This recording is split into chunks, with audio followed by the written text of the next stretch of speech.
Bapak Ibu senang gak hari ini? Senang? Bapak Ibu tahu bahwa di dalam perasaan senang itu ada ijabahnya Allah Subhanahu wa taala. Bapak Ibu pernah merasa susah? Pernah merasa susah? Ketahuilah di rasa susah itu ada ijabahnya Allah Subhanahu wa taala. Dan ada senjata yang hampir jarang kita gunakan, yaitu adalah doa.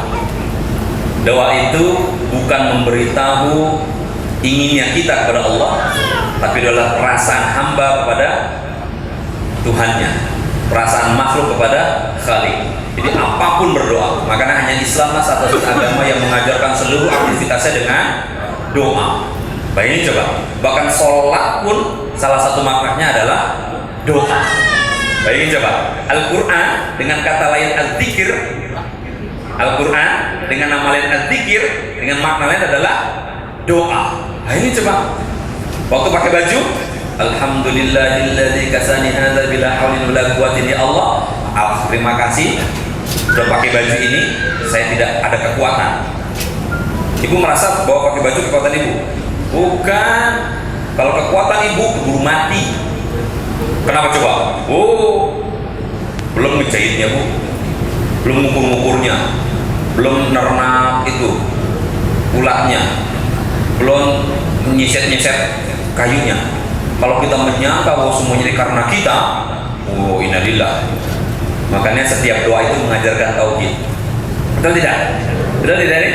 Betul. Waktu kita melihat Ka'bah, Allahumma ya Rabba baitil atiq, wahai Tuhan yang pemilik rumah tua ini, rumah yang kokoh ini. Bayangin coba. Halo? Falyabudu rabbaha dzal bait. Sembahlah Tuhan yang memiliki rumah ini. Ini tauhid semua Pak. Coba mau ngapain coba? Mau nuntut ilmu, apa doanya? Rabbi zidni, minta tambah sama siapa? Allah, Rabb kita. Enggak cuman otak mencening, otak pintar. Setuju tak? Betul tidak nih? Setuju? Nah mudah-mudahan ini menjadi kembalinya tauhid kita, karena hakikatnya haji itu adalah perjalanan tauhid. Setuju? Benar ini? Benar? Yakin? Betul? Siapa yang menciptakan Tuhan ini? Bingung kan? Karena ada orang yang menganggap Tuhan selain Allah SWT. Orang yang haji tauhid, la ilaha, Tuhannya siapa? Tuhan Allah. Tapi di sekolah kita diajarkan Tuhannya orang Kristen siapa? Yesus. Tuhan orang Buddha? Bingung dia. Aduh siapa ya? Tadi di la ilaha illallah, tapi ada Tuhan selain Allah. Nah ini tauhid kita. Mudah-mudahan Ramadan kita makin bertauhid insya Allah. Kita persilakan kepada Ustaz Adi Hidayat untuk memberikan pencerahan kita untuk tarhib Ramadan bersama sunnah atau sesuai sunnah insya Allah. Dipersilakan. Assalamualaikum warahmatullahi wabarakatuh. Alhamdulillahi wa kafa. Wassalatu wassalamu ala rasulillahi mustafa wa ala alihi wa sahbihi wa man wafa. Amma ba'd. Fa ya ibadallah, uzi nafsi wa iyyakum bi taqwallah faqad faza al-muttaqun fala tamutunna illa wa antum muslimun. Qala ta'ala ya ayyuhalladzina amanu taqullaha haqqa tuqatih wa la tamutunna illa wa antum muslimun. Saudara-saudariku, alhamdulillah kita bersyukur pada Allah Subhanahu wa taala bahwa kita masih diberikan kesempatan untuk hidup sampai hari ini. Mudah-mudahan kehidupan kita di hari ini mendapat bimbingan dari Allah Subhanahu wa taala sehingga dijadikan lebih baik daripada hari-hari sebelumnya. Masya Allah, kami tadi hadir melihat ada spanduk silaturahim dari alumni haji dan umrah ataupun yang akan berangkat. Berbahagialah Anda yang saat ini bisa bersilaturahim, karena banyak kemuliaan-kemuliaan yang bisa diraih dan dijanjikan oleh Allah dan Rasulullah SAW. Kita bisa ambil misalnya di hadis riwayat Al-Bukhari nomor hadis 5896, terdapat redaksi yang sama di hadis Muslim nomor hadis 2557. Nabi SAW pernah menyampaikan, man yuhibbu, atau man dalam redaksi lain yuridu ayyusarra fi rizqihi, ya, au ini yang paling lain, yunsa fi athari falyasrahiman.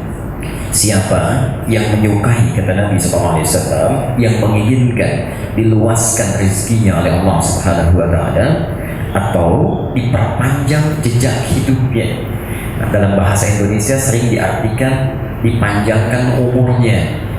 Ya, maka sambungkanlah silaturahim. Pengertian umur dalam bahasa Arab dengan bahasa Indonesia itu berbeda. Jangan salah tafsir ya. Awas hati-hati. Di dalam Quran, di hadis itu ada ajal, ada umur, itu berbeda. Ya. Kalau ajal itu artinya akhir dari usia seseorang, batas usia. Quran surah ke-7 Al-A'raf ayat 34, posisi mushaf standar paling kiri pertengahan. Perhatikan kalimatnya, walikulli ummatin ajal.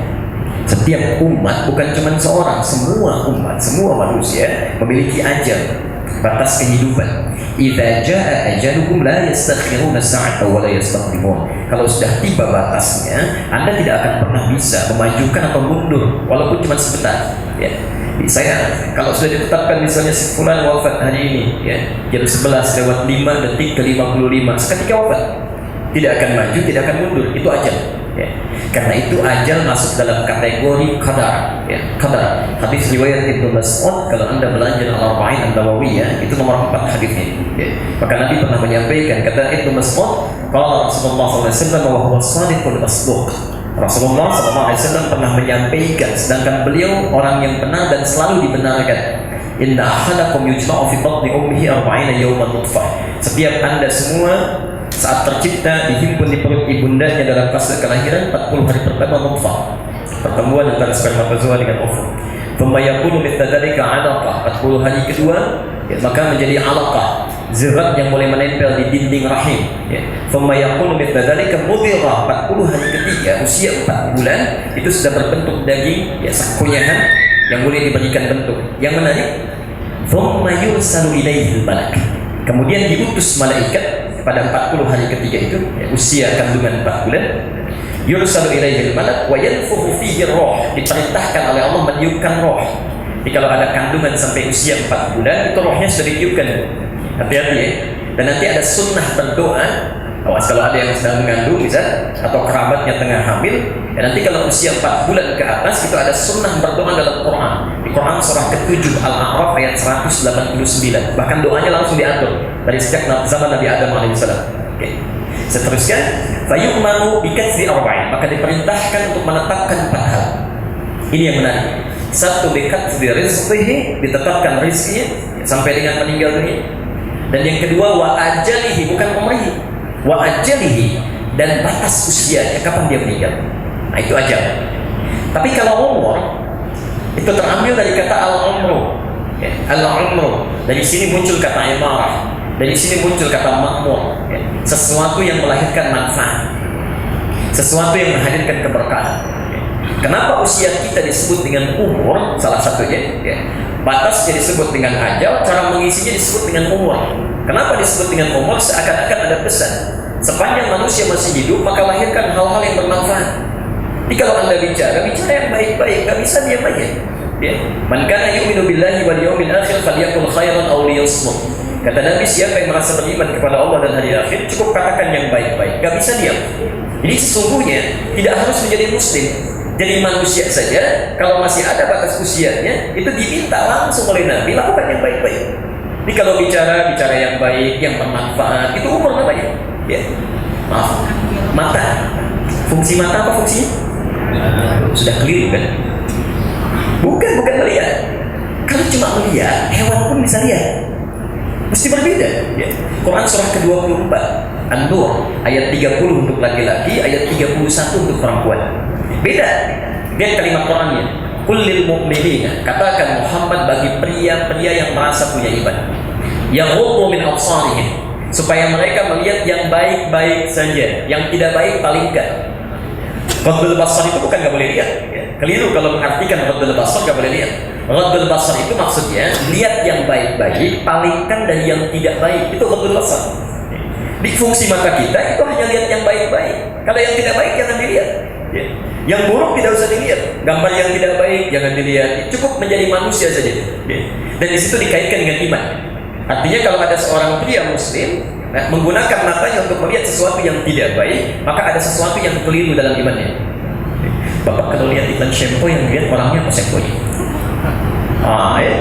Ada sesuatu yang harus diperhatikan di situ kan. Ibu jangan senyum dulu karena ayat 31-nya untuk perempuan di situ.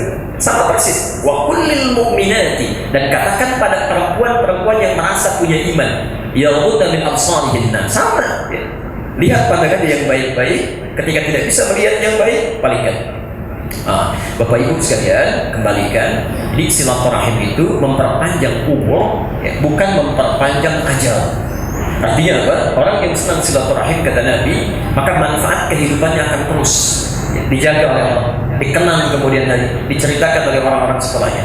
Itu diantara maksudnya, bukan artinya jatah usianya bertambah, bukan itu maksudnya. Baik, alhamdulillah kita diberikan kesempatan untuk hidup sampai hari ini. Sekarang sudah masuk tanggal 15 Sya'ban 1437 Hijrah. Saudara-saudariku, bulan ini tepat di bulan Sya'ban. Alhamdulillah, ternyata di bulan ini Allah Subhanahu wa taala menurunkan satu perintah khusus yang sangat istimewa, yang sampai hari ini kemudian kita bukan sekedar kenang, tapi kemudian kita laksanakan perintahnya, yaitu turunnya ayat puasa yang memerintahkan kita menunaikan puasa Ramadan. Jadi ayat tentang puasa itu turunnya bukan di bulan Ramadan. Saya ulang ya, ayat tentang puasa turunnya Quran surah Al-Baqarah ayat 183 itu bukan saat di bulan Ramadan, tapi persis diturunkan di bulan Sya'ban, tepatnya hari Senin, hari kedua di bulan Sya'ban, tahun kedua Hijrah. Hari Senin, tahun kedua Hijrah, di hari kedua di bulan Sya'ban. Jadi Rasulullah SAW hijrah ke Madinah setelah menetap 2 tahun, kemudian Allah turunkan perintah untuk menunaikan puasa di bulan Ramadan. Sekarang mohon izin kita akan sedikit lambatkan kajiannya. Di sini kita akan mulai bahasan kita. Para ulama hadis dan ulama fikih memberikan komentar. Kenapa perintah puasa Al-Baqarah 183 itu diturunkan oleh Allah di bulan Sya'ban, tidak di bulan Ramadan? Kata para ulama, di antara hikmahnya untuk memberikan kesempatan pada umat Islam saat itu agar bisa beradaptasi dalam menunaikan ibadah puasa Ramadan. Anda bisa bayangkan orang-orang yang tidak biasa puasa, yang belum pernah puasa dalam masa yang cukup panjang maksudnya, tiba-tiba seketika diminta puasa sebulan, itu bisa kaget. Sama dengan Bapak Ibu juga ya, nggak pernah tahajud, tiba-tiba misalnya disuruh tahajud malam ini, langsung 11 rakaat. Ada yang lebih daripada itu, bisa kaget. Karena itu saking rahmatnya Allah kepada kita, diberi kesempatan. Silahkan beradaptasi dulu, siapkan dulu mentalnya, lapangkan dulu jiwanya, kemudian luaskan dulu hatinya, sehingga dalam masa 1 bulan kurang lebih itu yang menarik, kita punya kemampuan untuk beradaptasi dan siap menunaikan ibadah di bulan Ramadan. Sekarang fokus ini saya ilustrasikan. Kalau saya buka menutup gelas ini, kemudian saya keluarkan airnya, saya lapangkan, saya luaskan agar bisa masuk benda apa saja ke sini. Saya bisa masukkan benda yang lainnya, ada pulpen dan sebagainya. Itu orang Arab menyebutnya dengan rahibah. Rahibah, ra, ha, dan ba. Jelas ya? Ra, ha, kemudian ba. Saya mohon izin saya tuliskan. Baik. Rahibah. Sama persis ketika orang Arab kedatangan tamu, lalu dia luaskan tempatnya supaya tamunya mudah datang, enak ditempati, bisa nyaman duduk beristirahat. Makanya jarang-jarang di Arab kalau kita bertamu itu ada kursi yang tinggi. Biasanya ruangan yang lapang saja, lalu mereka simpan sofa-sofa kecil di bawahnya itu, supaya kita bisa sandaran di bawah. Itu mereka luaskan, mereka lapangkan. Ketika tamunya datang, mereka katakan marhaban, marhaban. Pernah dengar istilah marhaban? Insyaallah, marhaban. Apa artinya marhaban? Sudah keliru ya. Kita bikin perjanjian aja lah ya. Kalau ditanya supaya cepat, belum tahu katakan Allahu a'lam, gitu aja ya. Supaya malaikat ditanya, qalu subhanaka la ilma lana illa ma ma 'allamtana. Sahabat ditanya, Allah wa rasuluhu a'lam. Ini ada bukan malaikat, bukan sahabat. Ditanya tahu semua tuh. Belum tahu ngecek Google dulu, itu repot. Jadi apa artinya marhaban?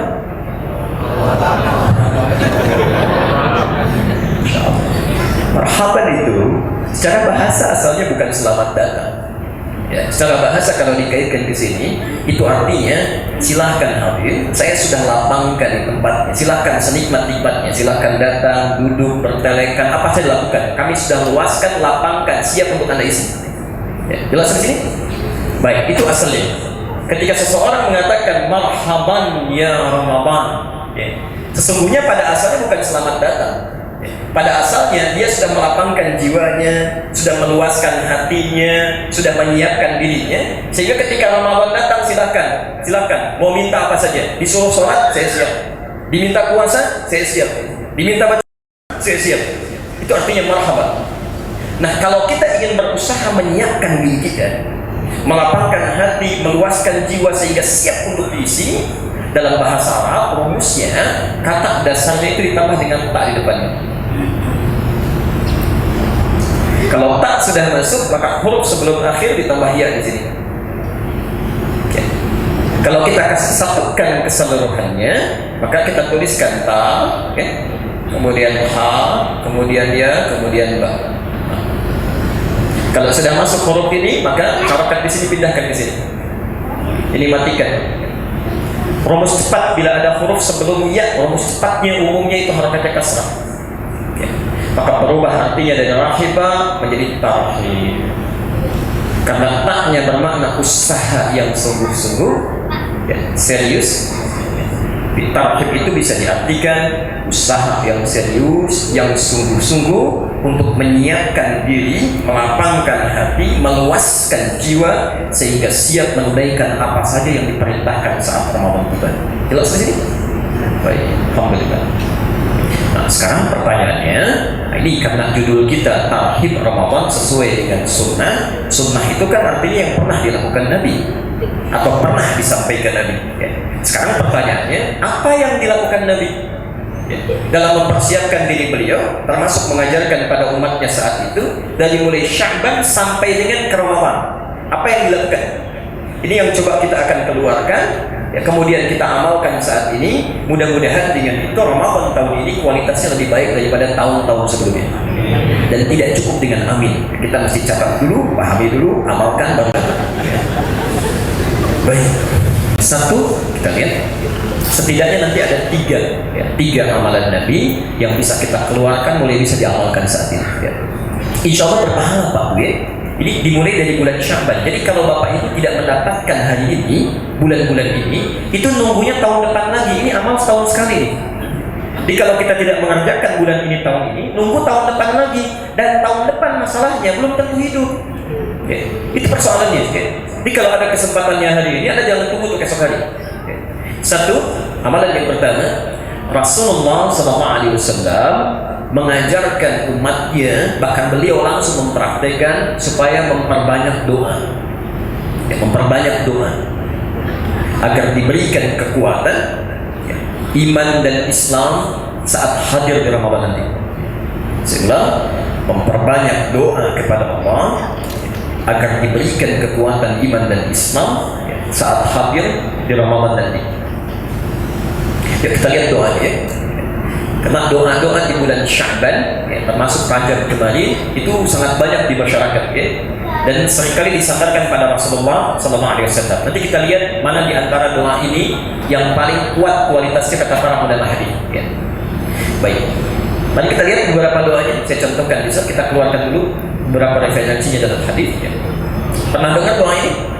Allahumma barik lana fi Rajab wa Sya'ban wa ballighna Ramadan. Pernah dengar?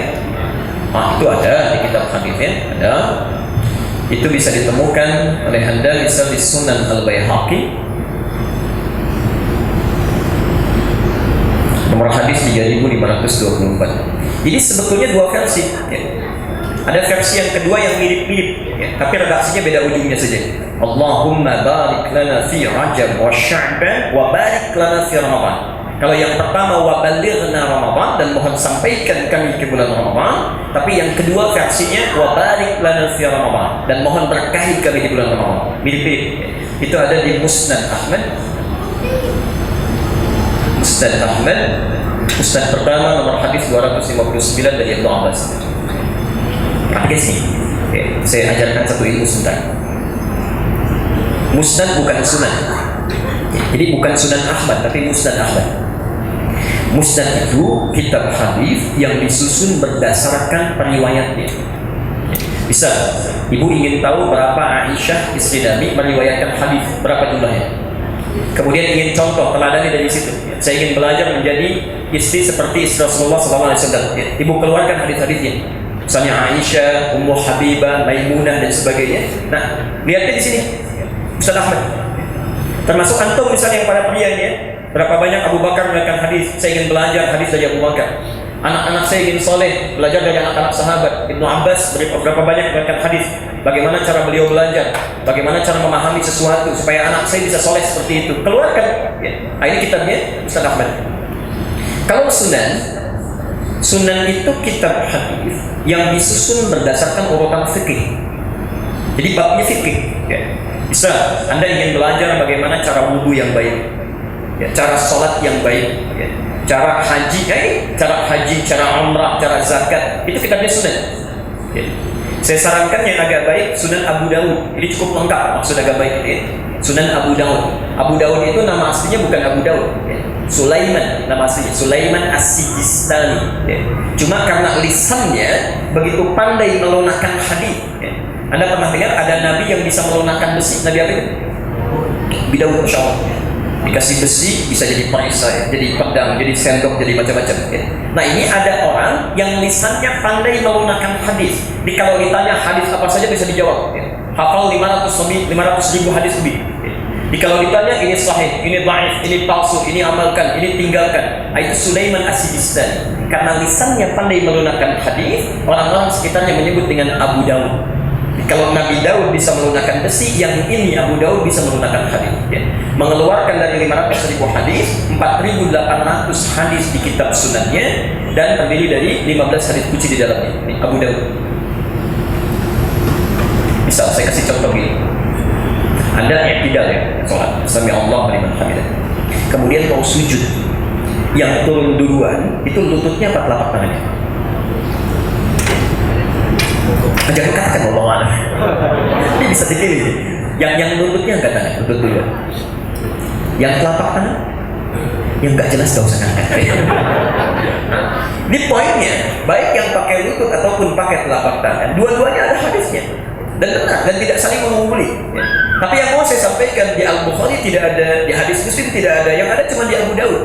Yang pakai lutut nomor hadis 838 dari Wa'il bin Hujr. Ya.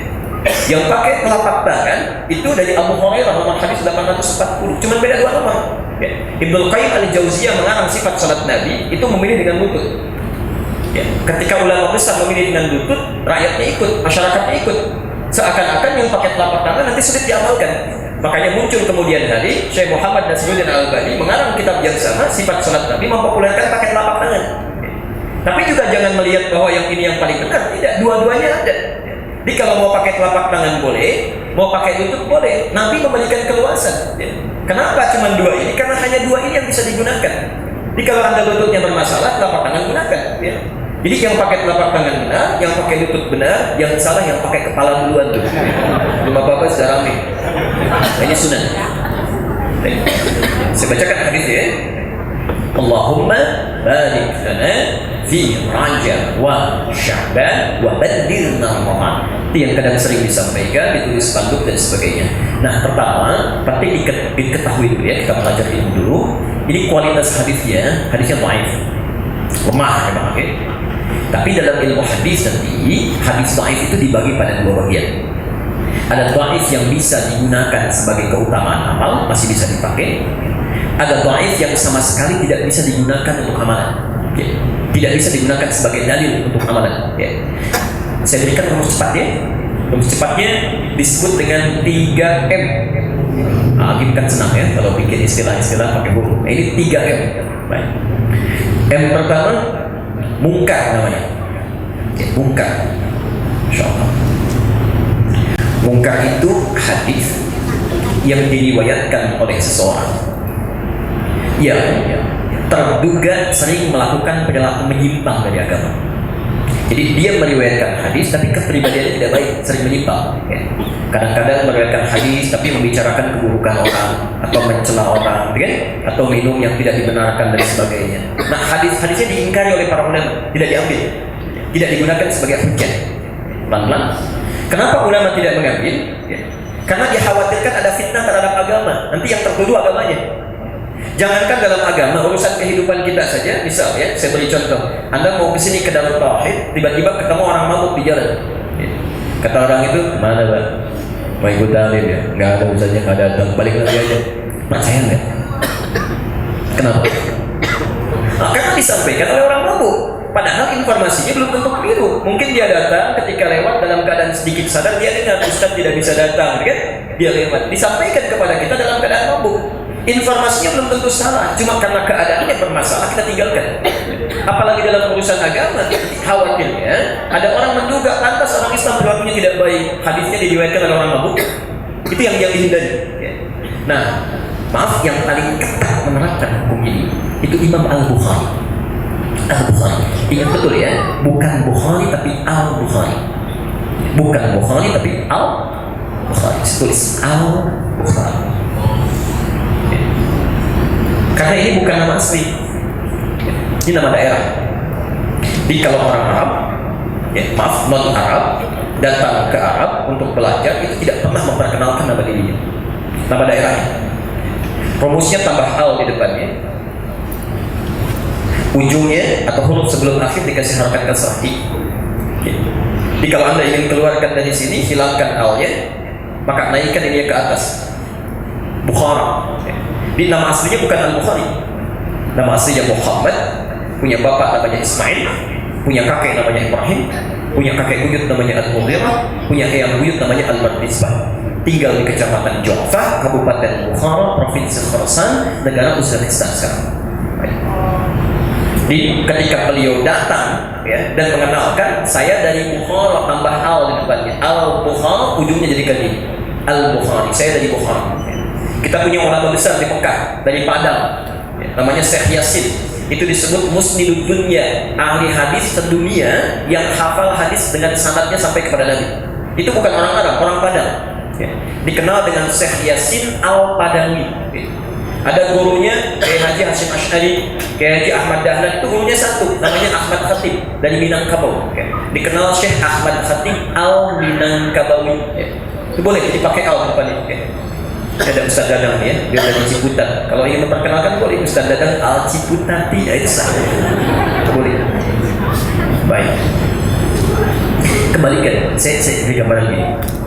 Imam Al-Bukhari satu kali, tadi asalnya dari mana? Sarah, taruhlah beliau satu kali mendengar satu hadis, ini benar kisahnya. Mendengar satu hadis didapatkan oleh seseorang, ya. Yang hadis ini belum pernah dengar oleh dia sebelumnya. Taruhlah misal kita ilustrasikan hadisnya dari Madinah, ya. Beliau ingin sekali mengambilnya, ya. Bayangkan imam besar yang alam ibadah, puasa sunnah tidak pernah ditinggalkan, hafal Quran, hafal banyak hadis, menulis banyak kitab. Mendengar ada satu orang memahami hadis, tahu hadis, dan beliau belum dapatkan, itu dikejar hadisnya. Dan dulu tidak ada kendaraannya seperti sekarang, pesawat tidak ada, bis, motor, macam-macam. Ini jalan kaki. Anda bayangkan, imam besar, hafal Quran, tahu banyak hadis, ya, ibadahnya luar biasa. Mendengar ada satu hadis, dikejar sampai jalan kaki ke tempatnya. Ada orang bukan imam besar, belum hafal Quran, belum tahu hadis, surganya masih belum jelas, amalan berantakan, kisah menegangkan. Masya Allah, diberikan informasi, ustaznya datang sendiri, memberikan lebih daripada 10 hadis. Tempatnya begitu nyamannya, yang kalau di luar panas, di dalam ada kipas anginnya, ada AC-nya, kadang-kadang ada snack-nya. Dengan semua itu belum tergerak tidak untuk datang. Dengan cara apa lagi mesti difasilitasi? Masya Allah. Tapi yang paling menarik, ketika Al-Bukhari datang ke tempat tujuannya, tiba-tiba yang diduga memiliki hadis itu sedang bermain dengan ayam, main ayam, ya. Dia seperti mau ngasih makan, kalau ilustrasikan, ya. Ayamnya datang langsung ditangkap, ya. Tidak diberi makan. Maka seketika beliau langsung berpaling, pulang lagi. Pulang kembali. Kata tetangganya, Syekh lima tahun, Syekh kenapa anda kembali? Kata Al-Bukhari, perhatikan jawabannya. Kalau pada ayam saja sudah berdusta, maka bagaimana dengan hadis Nabi SAW? Kalau pada ayam saja sudah bisa berdusta, maka bagaimana dengan hadis Nabi SAW? Diingkari hadisnya oleh Al-Bukhari, disebut dengan munkar. Nah, hadis yang tadi kami bacakan itu hadisnya dihukumi munkar oleh Imam Al-Bukhari karena di dalamnya ada seorang bernama Ziyad Al-Numayri. Ziyad Al-Numayri. Kalau doanya bagus, gak ada masalah. Gak ada masalah. Anda kalau mau berdoa jangan pakai bahasa Arab, pakai bahasa Indonesia saja boleh aja kok. Boleh nggak kalau saya berdoa begini misalnya? Ya Allah, banyak niat dosa yang telah Hamba kuburkan sampai hari ini. Mohon berkahi kehidupan Hamba yang bimbing di bulan Sya'ban ini. Mohon kalau ajalnya masih sampai, ya Allah sampaikan ke bulan Ramadan. Boleh nggak? Boleh. Yang keliru itu ini hadis loh. Itu jadi masalah ya. Baik, jadi hadis ini diingkari oleh para ulama karena pribadinya bermasalah. Ini poin. Nah, yang dibimbing oleh Nabi ini yang coba kita amalkan. Saya agak percepat sedikit ya. Nabi pernah mengajarkan satu doa. Ini sangat penting sekali, tolong dihafalkan mulai saat ini dan diamalkan karena ini terkait erat juga isinya dengan Ramadan. Hadisnya ada di Sunan At-Tirmidzi. At-Tirmidzi. Nah, ada at-nya berarti bukan nama orang. Nama aslinya Muhammad, berasal dari kota Tirmidzi, yang dikenal dengan At-Tirmidzi. Lahir 209 Hijrah. Maaf, saya perlu ingatkan ya. Ini Imam At-Tirmidzi, hafal Quran, hafal banyak hadis, pengarang kitab luar biasa. Tapi di ujung hidupnya matanya buta. Matanya buta, betul. Bukan karena banyak baca, karena seringkali menangis, takut saat meninggal bekalnya belum cukup menghadap Allah. Anda bisa bayangkan, ada imam besar, hafal Quran, hafal banyak hadis, banyak kitabnya. Karena di akhir hidupnya seringkali menangis sampai matanya buta. Ketika ditanya kenapa, karena saya takut kalau saya meninggal bekal saya kurang kali. Ada imam, Masya Allah, ada orang bukan imam besar, belum hafal Quran, belum tahu banyak hadis kan? Seperti tadi kisahnya masih menegangkan. Di akhir hidupnya masih belum mendekat kepada Allah Subhanahu Wa Taala. Masya Allah, udah kepala 7, udah kepala 8, masih karaokean juga. Apa yang mau cari? Kembali gitu ya. Coba ingatkan diri kita, suatu saat akan pulang. Suatu saat akan pulang. Demi Allah saya katakan, bertakwalah kepada Allah. Ya, karena waktu kita terbatas. Boleh saya hapus? Saya hapus dulu ya. Untuk tenang saja, saya yang nulis sendiri, saya hapus sendiri, ya. Saya jelaskan sendiri, nggak apa-apa. Insyaallah. Baik. Bismillah. Alhamdulillah. Mohon izin, kami tuliskan agak cepat doanya. Ini kita coba bacakan. Bismillah. Allahumma Allahu baina. Kita turunkan ke bawah. Satu, ini yang penting. Yumni wal iman wassalamati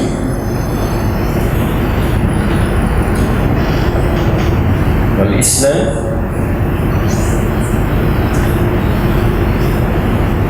Rabbi wa Rabbukallah. Baik. Sedikit doanya. Nanti bagi Anda yang tidak atau belum dapat menghafal Arabnya, boleh ambil intisarinya, esensinya, dan diungkapkan dengan bahasa sendiri. InsyaAllah ya. Baik, ini Anda mengikuti doa sini saja, itu sudah banyak pahalanya. Mengikuti sunnah Nabi, ya, memohon dengan kebaikan, itu ada banyak pahala. Baik. Ayo, cuma setahun sekali ya, doanya cuma setahun sekali. Yuk lihat, saya terjemahkan Allahumma ya. Baik. Nanti terakhir silakan diikuti. Allahumma ya Allah ya.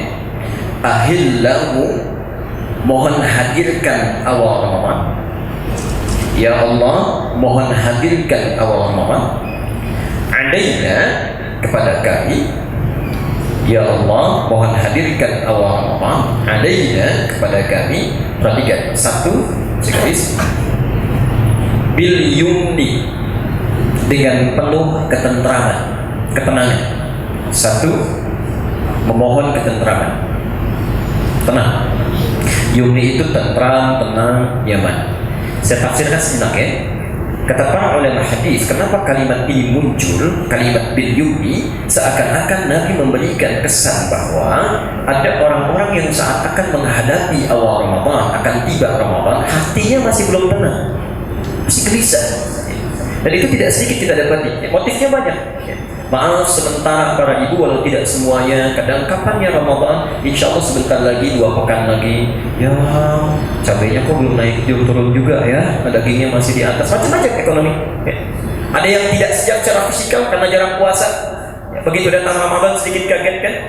Kapan puasa? Insya Allah 2 pekan lagi. Cepat amat ya. Macam-macam. Ya. Bahkan ada khusus misalnya di Indonesia ketika akan tiba Ramadan sudah nggak kurang. Kira-kira beda atau sama ya puasanya? Sudah mulai dagding-dugdang hidup macam-macam. Nah ini sebelum tiba Ramadan, Nabi mengajarkan doa kepada kita supaya Allah menjaga perasaan kita.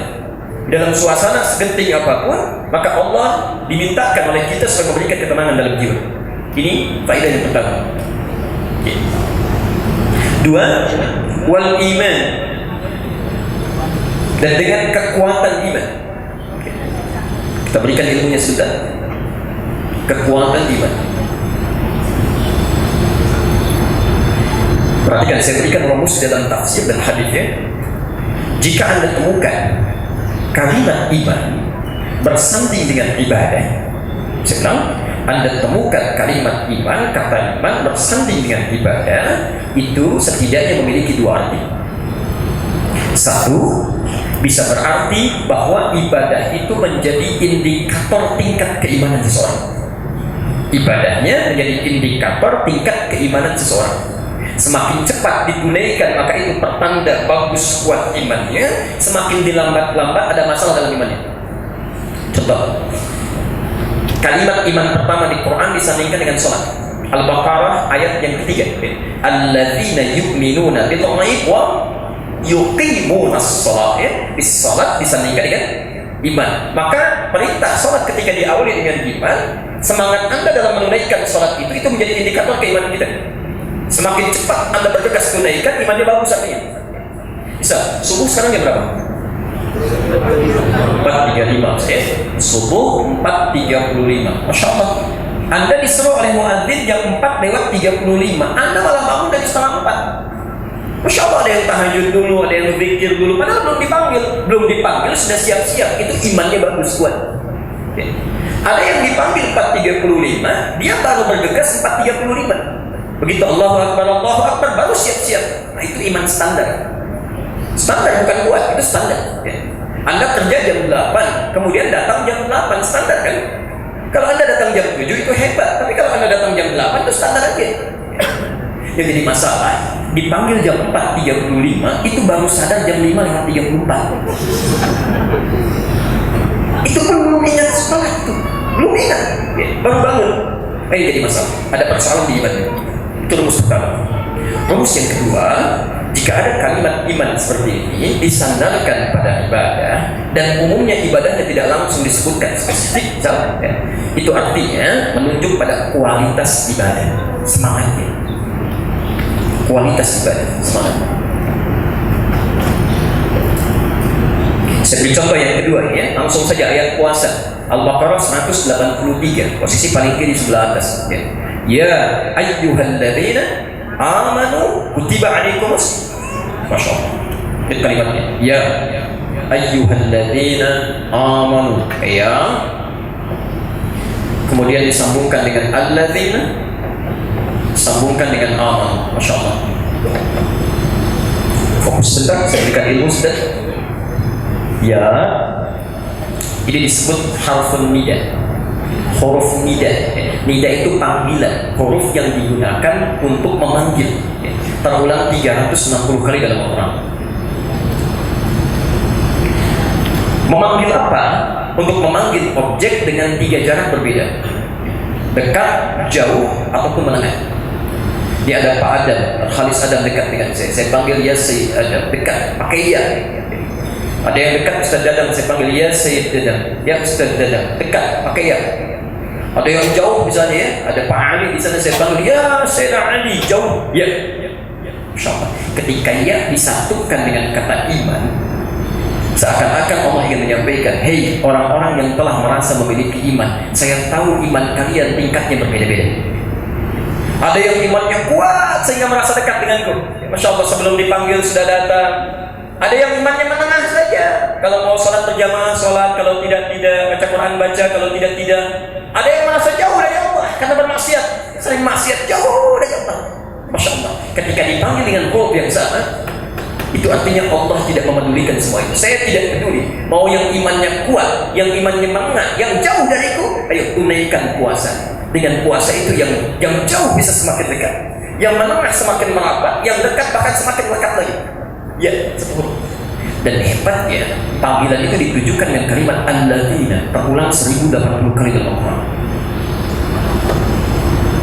Alladzina itu panggilan kepada objek tanpa ada batas sedikit pun dengan jumlah yang banyak. Mau besar, mau kecil, mau laki-laki, mau perempuan, mau tua, mau muda. Karena awal Ramadan kita dipanggil dengan huruf yang sama tanpa dibedakan, maka Anda jangan pernah kaget. Setiap awal Ramadan Allah berikan kekuatan iman yang sama. Tidak percaya silakan. Nanti pada masa awal malam tarawih itu saf masjid umumnya penuh.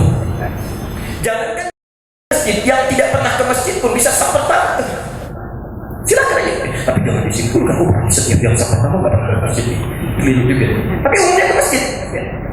Ada perempuan yang tidak pernah menghafal Quran, tidak pernah baca Quran, malam Ramadan bisa pegang mushaf. Karena panggilan dia. Dan hebatnya tidak dibedakan. Karena itu jangankan orang dewasa, anak kecil bisa ikut-ikutan. Anak kecil bisa ikut. Alladzina ini. Cuma saya di sini di doanya. Ada orang-orang yang oleh Allah diberikan kekuatan iman di awalnya, tapi pertengahan mulai memudar. Akhir-akhir mulai luntur. Tidak tahu kalau di sini Ustaz ya, kalau sementara tempat yang kami kunjungi, karena ada pernyataan suka muncul kemajuan, ya, safnya maju ke depannya, sudah nggak ada orang yang mulai kosong macam-macam. Itu persoalannya. Karena itulah sebelum datang Ramadan, kita bermohon kepada Allah supaya diberikan kekuatan iman, semangat dari awal sampai akhir. Mintakan dari sekarang. Ya. Kalau Anda tahu yang kemarin kurang, yang sekarang jangan kurang lagi. Tingkatkan. Ya. Barangkali maaf ya, mohon maaf sebesar-besarnya. Barangkali kita diberikan kesempatan Ramadan tahun ini, menurut Allah ada sesuatu yang harus dilengkapi. Coba cek. Saya 4 tahun ada di Indonesia ini, seringkali mengamati, tapi ini bukan hukum-hukum ya. Tapi kami amati kok selalu saja begini. Ya, setiap datang bulan Rajab, bulan Sya'ban, itu selalu ada orang soleh, orang baik sesuai dengan ajalnya kembali meninggal. Tahun ini Kiai Ali Mustafa Yaakob, disusul Profesor Lutfi Alawiyah. Orang baik pulang duluan. Maaf, barangkali menurut Allah mereka sudah diambil pulang duluan sesuai dengan ajal, ya, karena bakalnya sudah cukup. Ya Ali Mustafa Yaakob, ya Tuhan nafsu mutmainnah, kerja di dalam pikiran tempat dia cepat pulang. Sudah, kamu tak usah puasa Ramadan sesuai dengan ajal, kamu pulang aja. Amal kamu sudah banyak, santrinya banyak, ribuan santri. Kalau mereka baca hadis kamu dapat pahalanya. Di Istiqlal sudah banyak manfaatnya, pulang aja, pulang, tak usah puasa. Sudah, ya, Masya Allah. Tahun lalu saudara kita, ya, saudara kami Ahmad Muzammil, Ustaz Ahmad Muzammil, masih muda, usia 37 tahun, Masya Allah, menemukan metode tahsil Quran. Setiap orang tahsil di Indonesia dia dapat pahalanya. Hari Kamis bulan Ramadan, pada salat subuh, Masya Allah, cuma dikasih bersih mudah-mudahan, bersih 2 kali, Masya Allah, sudah ya ayat Tuhan dan seluruh lain. Kamu sudah pahalanya udah banyak, muridnya banyak, setiap orang tahsil kamu dapat pahalanya. Pulang, selesai. Ya, Masya Allah. Kita barangkali, Masya Allah, beda. Ahmad Muzammil dikasih bersih 2 kali, bukan pulangnya. Nah, itu ada sedang sudah bersih tadi berkali-kali belum meninggal dunia. Ya, barangkali masih butuh bekal tuh. Masih butuh bekal. Hati-hati ya. Diberikan kesempatan hari ini untuk meningkat. Jadi kalau Anda diberikan Ramadan tahun ini berkurang juga, berapa lama lagi Ramadan yang Anda butuhkan? Berapa banyak lagi? Ya. Maka jangan disia-siakan. Wassalamati, keselamatan, kesehatan, kesehatan, dan yang semangat ini. Dan punya semangat kuat direncanakan pada Allah. Awal Ramadan datang sakit tiba-tiba ya, tertimpa musibah, kata dokter nggak bisa puasa nih sampai selesai Ramadan. Maka mohon kepada Allah. Ini mudah untuk diketahui. Wal Islam yang keempat, ini yang perlu sedikit penafsiran. Kalau ada kata Islam bersanding dengan ibadah, maka yang dimaksud kuantitasnya. Kalau itu kualitasnya, kalau ini kuantitas jumlahnya, volumenya. Masya Allah, sebelum Ramadan sholatnya yang fardu saja. Kenapa tidak saat Ramadan Anda kemudian keluarkan tuntunan sholat sunnahnya, tambah dengan sunnahnya, kan? Sebelum Ramadan jarang baca Quran, Ramadan rencanakan baca. Sebelum Ramadan tidak menghafal Quran, Ramadan hafalkan. Maka mohon kepada Allah, mohon kepada Allah dari sejak sekarang. Ya. Masa dari 2 pekan sebelum Ramadan minta nggak dikabulkan satu aja? Ya. Minta supaya diberikan kekuatan. Ya. Terakhir yang kelima, maaf, ini amalan. Di dari yang keempat ini kalau tidak ada yang kelima, semuanya tidak bernilai. Tidak bernilai. Kata Nabi, Rabbi wa Rabbukallah. Lakukan seluruhnya, semua amalan ini ikhlas karena Allah. Ikhlas karena Allah. Tuan-tuan, ini inti amalan. Ini inti amalan. Jadi semua amalan kita tidak akan dilihat banyak-banyak atau sedikit, tapi bergantung pada keikhlasan. Quran surah Al-Baqarah ayat kelima, wa ma umiru illa liya'budullaha mukhlishina lahu-d-din. Hati-hati ya, termasuk semua amalan kita sampai hari ini. Ya. Ada orang salatnya tidak ikhlas, bermasalah. Pernah dengar ada orang salat celaka? Ada. Fawailul lil musallin, maka celaka orang-orang yang salat. Siapa mereka? Alladzina hum an salatihim sahun. Orang lalai dalam salat celaka, apalagi yang enggak salat. Hati-hati ya. Yang infak juga bisa celaka. Bisa nggak dapat apa-apa. Al-Baqarah 264, posisi paling kiri sebelah bawah. Ya ayyuhalladzina amanu la tubtilu shadaqatikum bil manni wal adha. Hei orang-orang yang merasa punya iman, jangan Anda batalkan. Batal itu gugur, enggak bernilai. Ya. Amalan-amalan kebaikan Anda dengan melakukan perbuatan yang merusak. Kalladzi yunfiqu malahu ria'an nas. Seperti orang infak yang ria. Hati-hati. Ya. Termasuk Anda datang ke sini niatnya karena Allah, karena yang lain. Kalau cuma ingin ketemu teman, dapat bagiannya, tapi tidak dapat pahala yang lain. Insyaallah. Hadisnya sahih Al-Bukhari dan hadis yang bertabu. Innamal a'malu binniyat. Termasuk antum saat haji kemarin, umrah kemarin, atau silahkan pastikan sampai Anda duduk di sini berapa amalan yang sudah kita kerjakan yang dipandang ikhlas oleh Allah Subhanahu wa taala. Tidak mudah. Mau haji kumpulkan, kalau dapat cerita dulu dari ayat. Kumpulkan, Masya Allah sudah siap-siap mau berangkat, minta maaf gitu kan, undang kamu satu komplek, kami akan berangkat haji. Mohon maaf kalau ada sesuatu yang keliru selama ini, tolong didoakan. Ini haji pertama kami, sampai sini masih sedih ya. Dan barangkali kami yang pertama haji di komplek ini ya, PRT juga belum haji, RW yang lain belum berangkat sudah habis ya. Sudah hilang ya. Jadi tolong yang 5 ini ya, tolong maksimalkan. Dan yang kelima sangat ditekankan oleh Nabi. Nabi bisa mengatakan begini, lillah, selesai, lillah. Tapi kenapa kalimatnya menggunakan Rabbi wa Rabbukallah? Ini dalam konteks ilmu hadis itu penekanan, penegasan ya. Kalau kalimat bebasnya begini, saya saja yang Nabi dan Rasul mengerjakan amalan ini berusaha ikhlas karena Allah. Masa kamu yang bukan Nabi, bukan Rasul gak ikhlas? Ya, jelas ya? Cepat, saya ada cepat. Amalan kedua. Amalan kedua, bagi yang belum melakukan bisa dimulai mulai hari ini. Catat dulu dari ini, kalau ingin dicatat, kami perkenalkan. 1, hadis Al-Bukhari di kitab Muslim nomor hadis 52. Hadis Muslim dengan redaksi yang sama, nomor hadis 176 di kitab Muslim, dan Abu Daud nomor hadis 59. Sudah dari Aisyah radhiyallahu anha. Hadisnya dari Aisyah radhiyallahu anha. Kalau Aisyah itu putrinya siapa? Abu Bakar As-Siddiq. Istrinya siapa? Rasulullah SAW. Perhatikan betul ya, tolong garis bawahi. Kalau ada hadis-hadis diriwayatkan oleh keluarga Nabi atau yang terdekat dengan Nabi, itu artinya hadis itu sangat penting. Dalam hukum ilmu hadis dapat penting tunggangi, amalnya tunggangi. Saya beri contoh gini. Ada di antara istri Nabi namanya Ummu Habibah, menyampaikan riwayat dari Nabi pesan Rasulullah SAW. Ada di At-Tirmidzi nomor hadis 451. Ya. Kata beliau, Rasulullah pernah bersabda, lihat kalimatnya, man shalla isnatai asyrata rak'atan. Siapa yang menunaikan salat sunnah 12 rakaat fi yaumin wa lailatin, yang mengiringi salat fardunya di siang dan malamnya, di rawatib yang 12 rakaat. Ya, apa saja itu? Arba'at qabla dhuhri, 4 rakaat sebelum zuhur.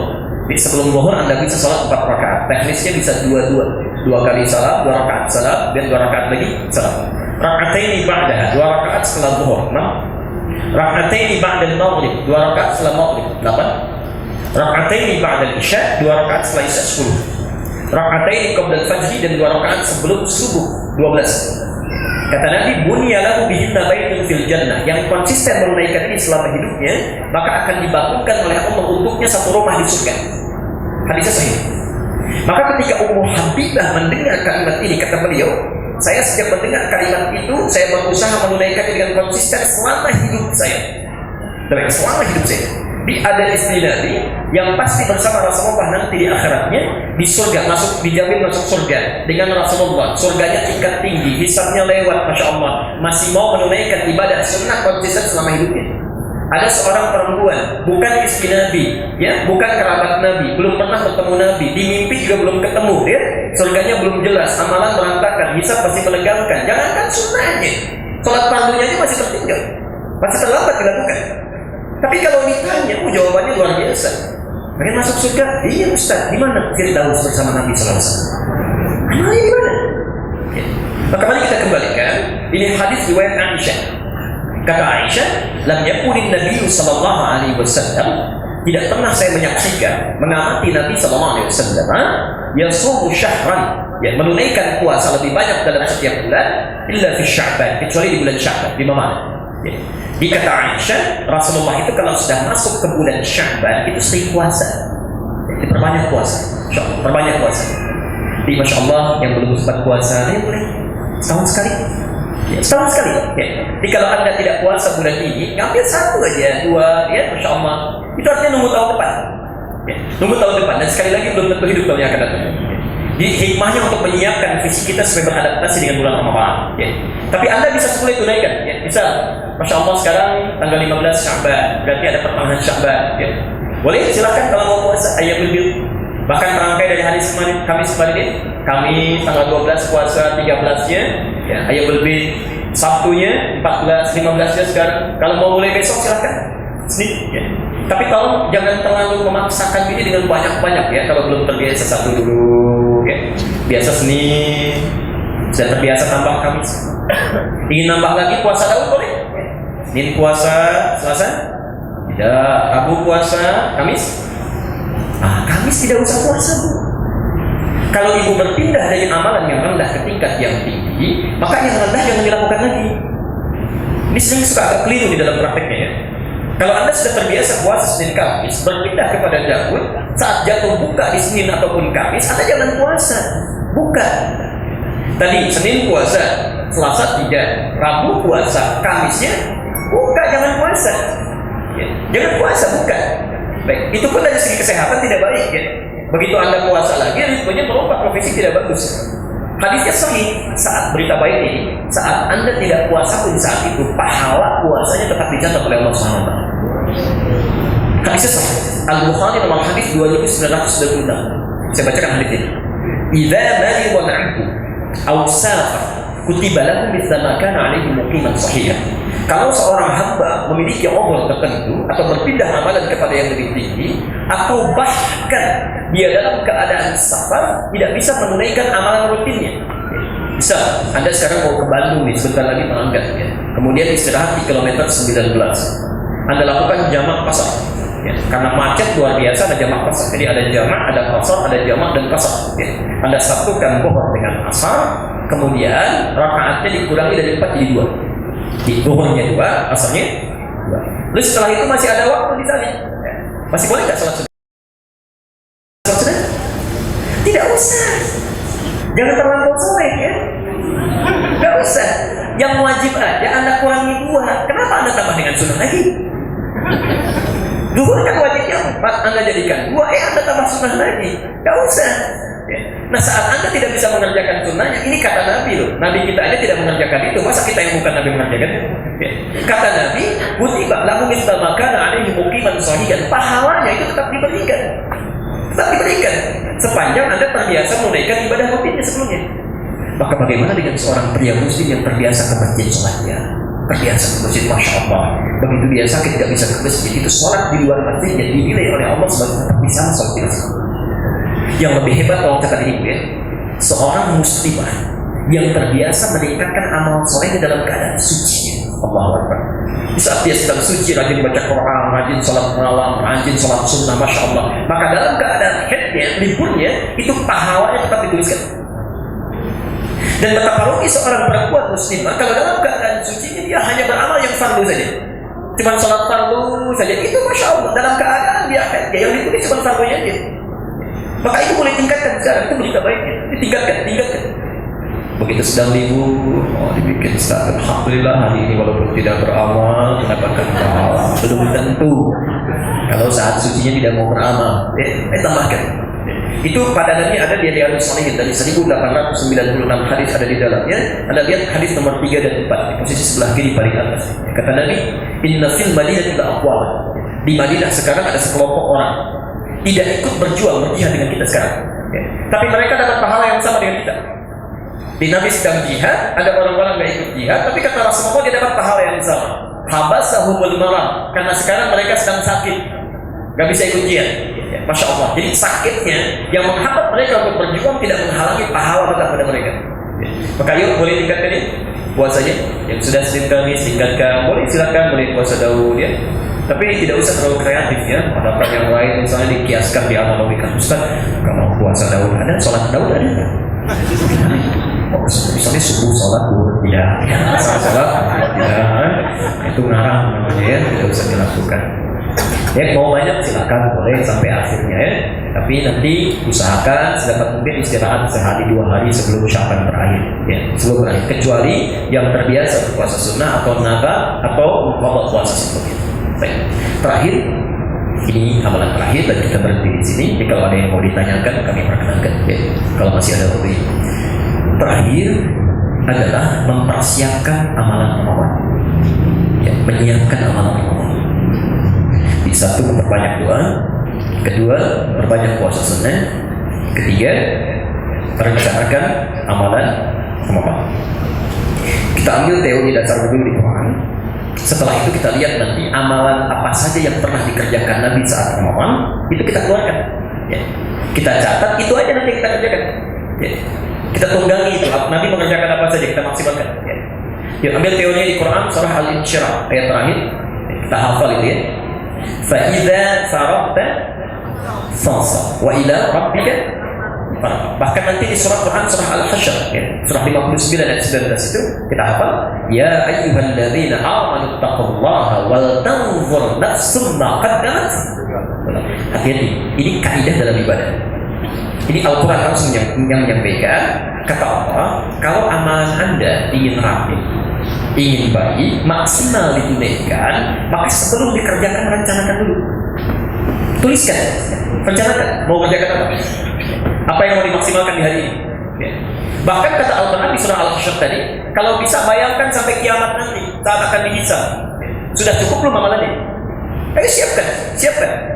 Yang paling hebat mengamalkan ini itu Abu Bakar. Abu Bakar As-Siddiq. Ya.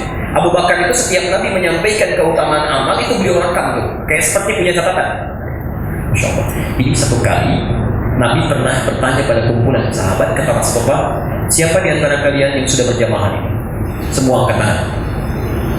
Siapa yang sudah berinfak? Sebagian turun. Abu Bakar, sementara yang lain angkat tangan.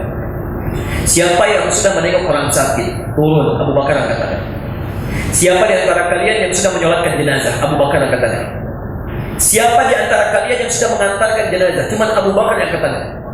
Jadi sahabat mulia ini yang pahanya saja kata Nabi tidak sebanding dengan amalan umat manusia saat ditimbang itu. Dibalik kesibukannya, jangan keliru ya, Abu Bakar itu seorang pebisnis Pak. Seorang pengusaha. Tapi dalam 24 jam waktu yang beliau miliki itu masih sempat-sempatnya berputar ke daerah-daerah, lihat siapa yang sakit tengok, ada infak keluarga, kan? Ada yang sakit kemudian tengok, ada yang meninggal disolatkan sampai diantarkan.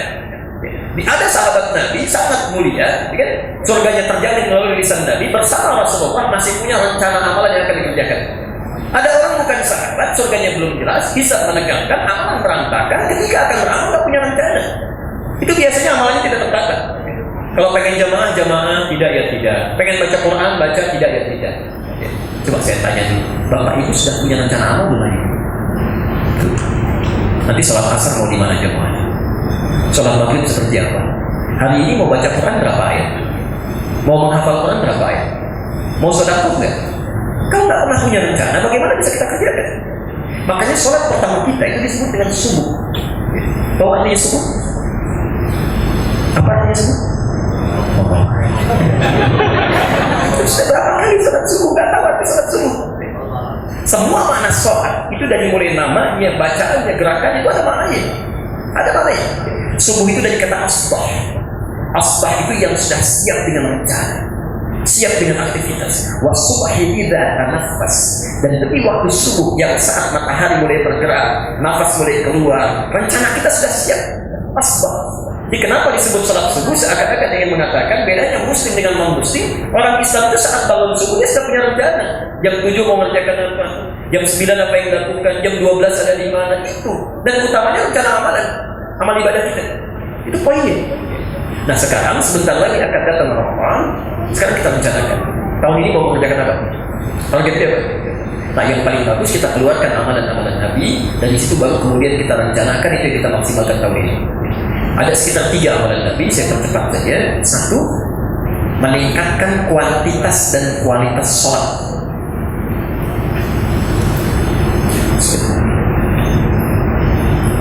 Satu, meningkatkan kuantitas dan kualitas sholat.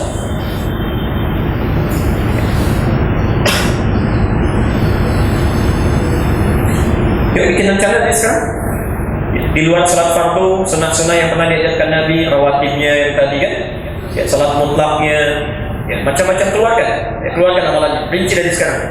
Kita rencanakan. Ya, saat Ramadan berarti nggak boleh ketinggalan sholat sunnah. Tambah. Kalau sebelum Ramadan cuma fardu, saat Ramadan fardunya juga Masya Allah, nggak ada peningkatan. Nabi aja sholat sunnah, masa kita enggak? Dan catat betul, sholat sunnah yang paling ditekankan oleh Rasulullah saat Ramadan itu adalah sholat yang ditunaikan pada malam-malam Ramadan. Ya, setelah sholat Isya dan sholat sunnahnya. Disebut sholat apa namanya? Tahu dari mana? Silakan dicek. Di Quran nggak ada nama tarawih. Di hadis, jangankan hadis sahih, hadis palsu pun nggak ada namanya tarawih. Nggak ada. Silakan cari sampai kiamat kurang 2 hari, nggak akan ditemukan. Sehari lagi sadar kita, kenapa nyari-nyari? Karena memang nggak ada. Ya. Maaf, tapi bukan berarti keliru. Kita temui dulu ya. Al-Bukhari, Kitab Siyam, nomor hadis 38. Ini serangkai maknanya. Man shoma Ramadhana imanan wa ihtisaban ghufira lahu ma taqaddama min dhanbi. Man qama Ramadhana imanan wa ihtisaban ghufira lahu ma taqaddama min dhanbi. Jadi Nabi tidak menyebutnya dengan tarawih, tapi menyebutnya dengan qiyam. Atau salatul lail. Qiyam. Saya ajarkan ilmunya sebentar ya. Kalau disebutkan qiyam, itu berarti setiap sholat yang ditunaikan di malam hari. Ya, dalam ilmu hadis, salatul lail maksudnya di malam hari. Umumnya, secara umum di Quran dibagi 2. Satu, ada sholat yang ditunaikan langsung setelah sholat Isya dan sunnahnya tanpa didahului dengan tidur terlebih dahulu. Maka itu disebut dengan qiyamul lail. Ya, qiyamul lail. Dalilnya Quran surah 73 Al-Muzammil ayat 1 sampai ayat 20. Di ayat ke-6-nya perintah bangunnya, ayat 20-nya cara menunaikannya. Qiyamul lail. Ya. Jadi kalau mau qiyamul lail itu enggak tidur dulu. Pada Isya, pada sunnah langsung sholat 4 rakaat, 8 rakaat, atau lebih daripada itu qiyamul lail. Dia agak kurang tepat kalau misalnya bikin kegiatan, anak-anak nanti ada mabit menunaikan qiyamul lail, tapi tidur dulu. Nah, itu bukan qiyamul lail. Qiyamul lail itu tanpa tidur. Ya. Nah, kalau Anda tidur dulu, istirahat misalnya, malamnya kemudian bangun, itu oleh Quran disebutnya dengan tahajud. Dalilnya Quran surah 17 ayat 79 sampai 81. Tahajud. Ya. Wa minal laili fatahajjad bihi nafilah. Dan dari sementara malam silakan Anda istirahat, malamnya bangun, tunaikan salat. Sekarang lihat hikmahnya. Kalau disebutkan qiyam, artinya mencakup 2 waktu ini. Kenapa Rasulullah tidak menyebutkan 2 nama atau memilih salah satunya? Itu untuk memberikan kemudahan kepada kita. Jadi kalau Nabi menyebutkan misalnya qiyamul lail fi Ramadan, berarti salat malamnya itu Anda tidak boleh tidur dulu langsung.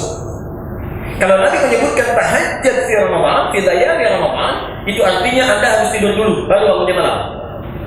Tapi ketika Nabi menyebutkan qiyam man qama Ramadan, itu artinya memberikan kemudahan. Ya. Bagi yang ingin menunaikan setelah Isya sunnahnya salat silakan. Ya.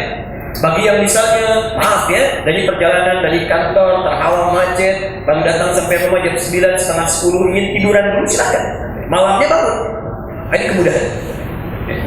Berapa rakaat ditunaikan? Macam-macam, hadisnya banyak. Yang 11 misal boleh, ada Al-Bukhari nomor hadis 1147. Redaksi yang sama di hadis Muslim nomor hadis 738 dari Aisyah. 11:47, zuhur kurang 4 menit. Zuhur kan 11:51 ya. Hadis 11:47. Boleh ini yang 11 rakaat, yang 443 versinya di sini. Bertanya Abdullah bin Mas'ud dan Hudzaifah al-Yamani kepada Aisyah radhiyallahu anha, kata Aisyah, "Maka Rasulullah sallallahu alaihi wasallam yazidu fi Ramadan wala fi ghairi Ramadan min 11 raka'at." Tidak pernah Rasulullah SAW selama bersama saya. Ingat cara menerjemahkannya, jangan keliru ya. Selama bersama saya disaksikan oleh Aisyah menunaikan salat malam di Ramadan atau di luar Ramadan kecuali 11 rakaat. Tapi dengan sahabat lain, bisa di rumah Maimunah ditemukan redaksi yang lain. Ya. Hadis Muslim kita usia nomor hadis 764, di Abu Daud nomor hadis 1365. Ya. Itu redaksinya 11 rakaat 2, 2, 2, 1. Bahkan dengan khafifatin. Ya. Jadi kalau Anda ingin 11 rakaat boleh Anda tunaikan misalnya dengan 4, 4, 3 silakan. 2, 2, 2, 2, 3 atau 1 silakan. Boleh. 20 rakaat boleh, ada hadisnya, ada di Al-Bukhari, ada riwayat Umar bin Khattab nomor hadis 2010, 2011, posisi paling tinggi pertemanan, ada ya. Bahkan lebih dari itu boleh, dari Ibnu Umar radhiyallahu anhu, hadis Muslim nomor hadis 724 ya.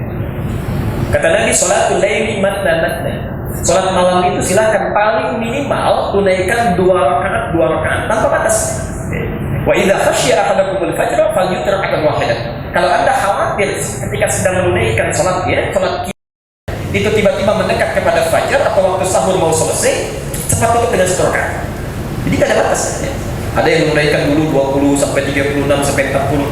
Sekarang di Madinah di Mekah 23 dengan witirnya, di Madinah 36 tambah witirnya 3. Bisa kan? Paling minimal 11 ya. Jadi tidak ada masalah, yang 11 boleh, 20 boleh ya, lebih dari itu boleh. Yang salah yang tidak sholat. Ya. Nah, tapi ini poinnya nih, tolong garis bawahi. Bagaimana cara Nabi sholatnya? Di sini saya ingin tekankan, hati-hati betul ya. Ketika Abdullah bin Mas'ud bertanya dan Hudzaifah al-Yamani pada Aisyah radhiyallahu anha, kata Aisyah, lihat jawabannya, la tas'al an husnihinna wa tulihinna. Kamu gak usah tanya bagaimana bagusnya bacaan Nabi dan panjangnya. Enak. Abdullah bin Mas'ud, Hudzaifah al-Yamani penasaran. Masya Allah, beberapa waktu kemudian diikuti Rasulullah dalam sholat malam itu. Masya Allah, Abdullah bin Mas'ud itu, ini informasi saja ya, termasuk sahabat terbaik pembaca Quran. Jadi pernah beliau baca Quran, malaikat saking bagusnya sampai turun. Tapi ketika mendengar bacaan Nabi, kata Abdullah bin Mas'ud, sejak saya mendengar bacaan Nabi tidak pernah ada bacaan terbaik kecuali bacaan Rasulullah SAW. Jadi kalau dibacakan oleh beliau itu berpengaruh kepada jiwa ya. Ada ketentraman, tenang. Kemudian gerakannya tuh dari satu gerakan ke gerakan lainnya khusyuk, tumaninahnya. Aktivitas yang melahirkan ketentraman kepada jiwa, pengaruh kepada roh, itu bahasa Arabnya dikenal dengan tarwihah. Tarwihatun. Ya, tarwihah. Tarwihah. Kalau Anda lakukan berkali-kali, 2 rakaat, 4 rakaat, 6 rakaat, maka dijamakkan dari tarwihah menjadi tarawih. Oh, alhamdulillah. Ya, dari sini muncul istilah tarawih. Karena Nabi bacaannya tenang, enak. Setelah 2 rakaat diam dulu, beliau berzikir, ya, kemudian bermohon kepada Allah kebaikan, bangkit lagi. Karena itu para sahabat tidak mempopulerkan nama qiyam, karena qiyam ini sudah mafhum, paham pasti sholat malam. Ya. Tapi dipopulerkan nama tarawih untuk menunjuk kepada kualitas sholat. Ya. Jadi kalau Anda mau sholat, mau 11 rakaat, 23 rakaat, tunaikan dengan tenang seperti Nabi, enak. Jangan buru-buru. Kan tidak masuk akal, jangankan akal ke telinganya susah dengarnya. Yang 11 rakaat sampai 1 jam, yang 23 rakaat 15 menit. Allahu Akbar, Allahu Akbar, Allahu Akbar. Itu bukan tarawih. Al-Fatihah 1 nafas, amin. Itu bukan tarawih. Tarawih yang ini yang tenang. Ya. Lihat kesaksian Abdullah bin Mas'ud itu, begitu diikuti, ya kata beliau, Masya Allah, itu pantas Nabi sampai bengkak-bengkak kakinya. Anda tahu, rakaat pertamanya saja dari 11 itu sampai, kata Abdullah bin Mas'ud, saya ikuti 100 ayat Al-Baqarah. Sebentar, belum selesai. Ternyata ketika saya duga akan ruku, tidak ruku sampai Ali Imran. Jadi Al-Baqarah 286 ayat kan? Ali Imran 200 ayat. Saya duga akan ruku, ternyata tidak ruku sampai An-Nisa. Baru berhenti di An-Nisa ayat 176. Nabi Rasul orang paling soleh, hisabnya tidak ada, surga tingkat tinggi, menunaikan tarawihnya, saking tarawihnya itu rakaat pertama 5 juz per halaman. Masya Allah. Besoknya Abdullah bin Mas'ud, Hudzaifah al-Yamani tidak ikutan lagi. Tuh, ya. Tapi bukan karena capek, bukan. Mereka sudah terbiasa beramal. Bahkan sepeninggal Nabi nanti, Anda bisa lihat kitab At-Tibyan fi Adab Hamalatil Quran karangan Imam An-Nawawi. Kalau punya kitab yang warna kuning terbitan Darun Nafais 198 halaman, lihat halaman ke-47 sebelah kiri posisinya paragraf 3 bagi 1 sampai 7. Ya. Itu At-Tibyan namanya. Itu Masya Allah dikisahkan oleh Imam An-Nawawi, Uthman bin Affan, Umar bin Khattab, Abdurrahman bin Auf. Itu sahabat-sahabat istimewa, tapi mereka sibuk dalam bisnisnya dan sebagainya, tapi malamnya masih bisa menunaikan tahajud sampai khatam Quran. Masya Allah. Ini ada pebisnis, bukan sahabat, ya, belum pernah ketemu Nabi, masa sibuk apa sih? Jangankan yang sunnah, yang fardunya kadang-kadang sulit ke masjid. Coba dicek dulu. Ya. Tapi yang menarik kata Abdullah bin Mas'ud, saya itu khawatir sulit khusyuk karena selalu menduga kapan Nabi ruku nih. Ya. Begitu sampai ayat ini kayaknya mau ruku, ternyata tidak. Kayaknya mau ruku, ternyata tidak. Masya Allah. Ya. Jadi ini juga pelajaran dari sahabat. Kita kalau belajar untuk meneladani Nabi, jangan dulu tergesa-gesa ingin semuanya, tidak, pelan-pelan dulu. Bertahap dengan taraf keilmuan menyesuaikan. Ya. Saya pernah pimpin sholat khusuf gerhana di Bekasi. Itu Masya Allah komunitasnya senang dengan sunnah Nabi. Ya, sholat khusuf kan gerhana 2 kali ruku ya, 2 kali sujud, artinya 4 surat. Di sebelum saya sholat, saya berbalik, saya sampaikan ini kesempatan baik bagi kita ingin seperti sunnah Nabi atau mirip-mirip Nabi aja. Ustaz, seperti sunnah Nabi. Karena kita tidak mudah mendapatkan ini. Baik, tapi sebelum kita lakukan, mohon izin menyampaikan informasi dulu. Kalau persis seperti Nabi, maka dari 4 surat itu, surat pertama saya baca Al-Baqarah sampai selesai. Yang kedua, Ali Imran sampai selesai. Ketiga, Nisa sampai selesai, baru yang keempat sampai Hisma Rabbika Al-A'la. Itu tanpa saya tanya lagi. Kebanyakan langsung mengangkat tangan. Ustaz, pilih-pilih lagi aja. Tidak jadi. Alhamdulillah. Ini pelan-pelan, ya, pelan-pelan. Itu nyata, ya, nyata. Baik. Ya, 2 amalan Nabi yang kedua. Tadi kan sholat, ya. Masih ada waktu. Alhamdulillah. Sampai jam berapa? Setengah 12. Baik. Kami pamit setengah 12 ya, karena harus langsung ke Soekarno-Hatta. Baik, 2, memperbanyak interaksi dengan Al-Quran. Ya, memperbanyak interaksi dengan Al-Quran. Masya Allah, Nabi SAW ketika datang Ramadan mengaji dengan Jibril tuh. Bahkan sebelum meninggal 2 kali khatam. Nabi aja yang diturunkan Quran mau ngaji. Ini yang bukan Nabi nggak mau ngaji. Ya Allah. Baik. Ada 3 cara. Ya, kita percepat. Ada 3 cara. 1 disebut dengan qiraah. Qiraah itu artinya membaca Quran tanpa menyertakan makna. Jadi perbanyak bacaan saja. Ya. Ilmunya disebut tajwid. Banyak bacaan, qiraah. Imam Asy-Syafi'i kalau sudah tiba Ramadan itu Masya Allah sampai khatam 60 kali. Asy-Syafi'i, ya, Muhammad bin Idris Asy-Syafi'i. Ya. Pelan-pelan. Pahalanya banyak. Berapa pahalanya? 1 hurufnya Quran, berapa dibaca? Bagaimana? At-Tirmidzi nomor hadis 2910. Ya. Man qara'a harfan min kitabillah falahu asyru hasanat. Siapa yang membaca 1 huruf dari Al-Qur'an kitabullah, dia dapat pahala 10 kebaikan setiap hurufnya. Walam aqul alif lam mim harfun. Saya tidak katakan alif lam mim 1 huruf, walakin alifun harfun, tapi alif 1 huruf, lamun harfun, lam 1 huruf, mimun harfun, mim 1 huruf. Wa likulli harfin asyru hasanat. Setiap hurufnya 10 kebaikan.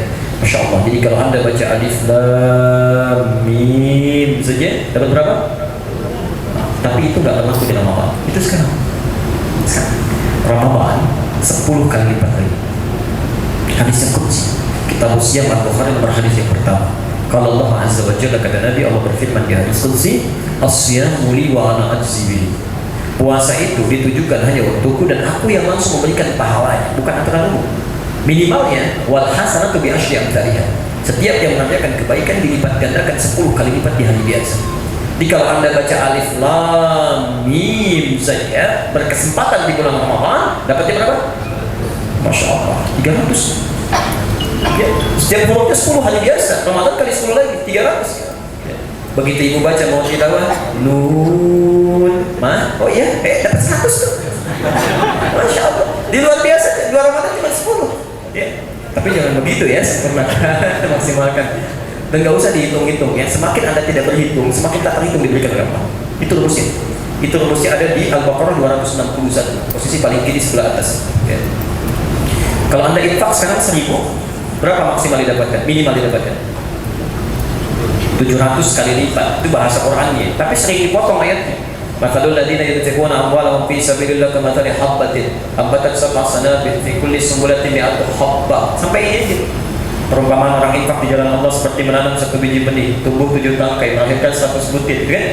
Jadi dikali lagi kalau Anda infak 1000 misalnya dikali 1 kali 7 kali 700 kali 100 700. Ya, makanya di sini sering ada 700 kali kebaikan. Tapi ayatnya sering dipotong, belum selesai. Wallahu yudha'ifu liman yasha' wallahu wasi'un 'alim. Dan Allah akan lipat gandakan tanpa batas bagi orang-orang yang dia kehendaki yang tidak pernah berhitung dalam amal. Terserah Allah. Yang penting saya sudah berikan, yang penting saya lakukan. Itu Masya Allah luar biasa. Ya. 2 namanya tilawah. Qiraah 2 tilawah. Tilawah itu lebih banyak pahalanya dibandingkan dengan qiraah, lebih banyak. Ya. Jadi saya sarankan kalau Anda sudah mahir baca Quran, bagi waktunya 10 hari pertama ayo qiraah, 10 hari kedua tilawah. Ya. Tilawah itu membaca Quran dengan menyertakan makna. Ya tafsirnya, ya terjemahannya, itu tilawah. Pahalanya banyak. Ya. Bisa saat Anda mengkaji saja, mengajinya, itu Allah memberikan 4 kemuliaan kata Nabi. Ada di hadis Muslim nomor hadis 2010. Ya, saya bacakan hadisnya. Majtama'a qaumun fi baitin min buyutillah. Tidak pernah sementara orang berkumpul di salah satu tempat di rumah Allah.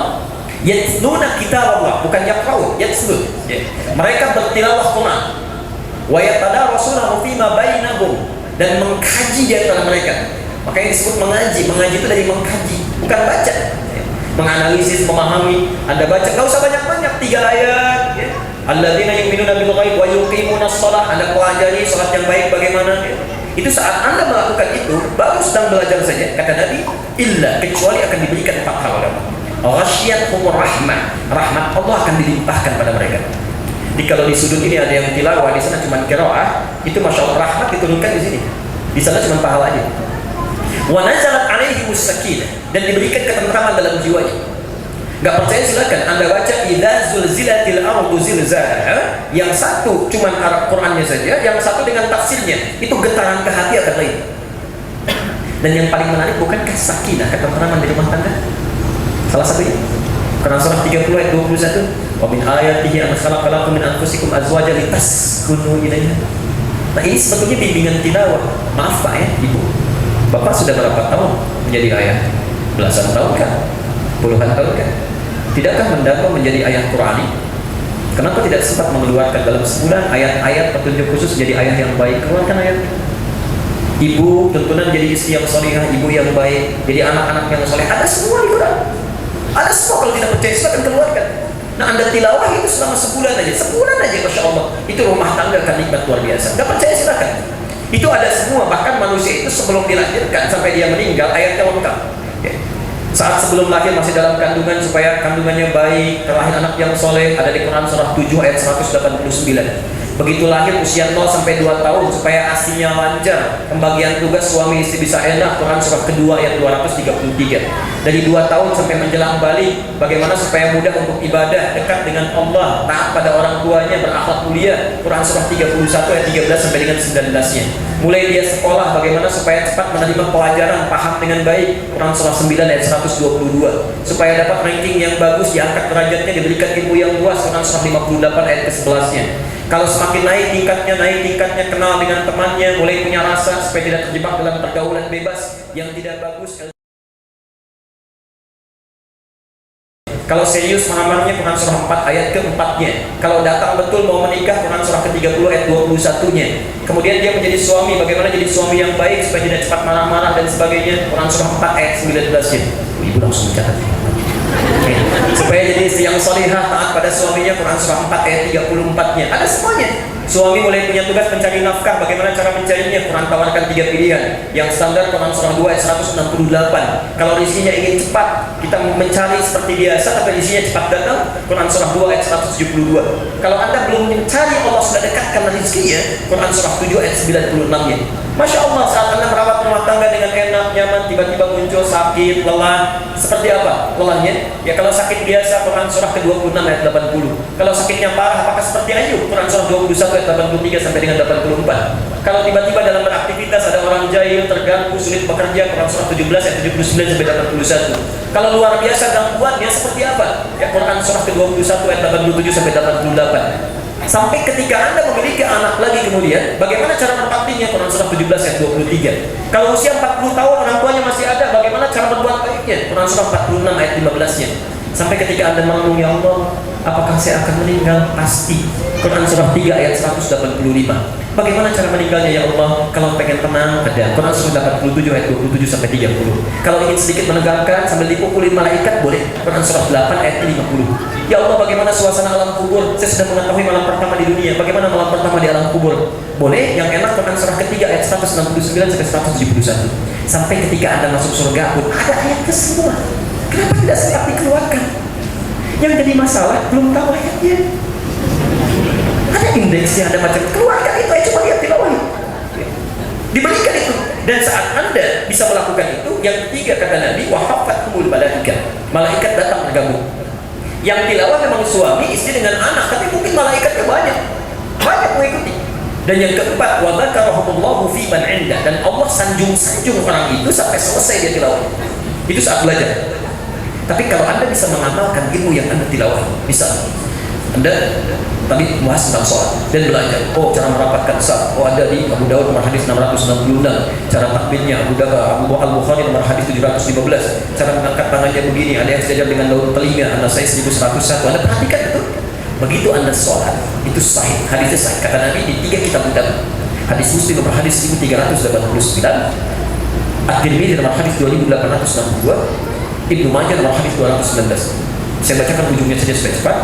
Wa fadlul alim, dan keutamaan orang yang belajar dengan ilmunya lantas mengamalkan ilmunya, alal abid, dibandingkan orang ibadah tanpa tahu dasar ilmunya, kafadlil qamari ala sa'il kawakib, seperti keutamaan rembulan dibandingkan semua benda yang ada di langit.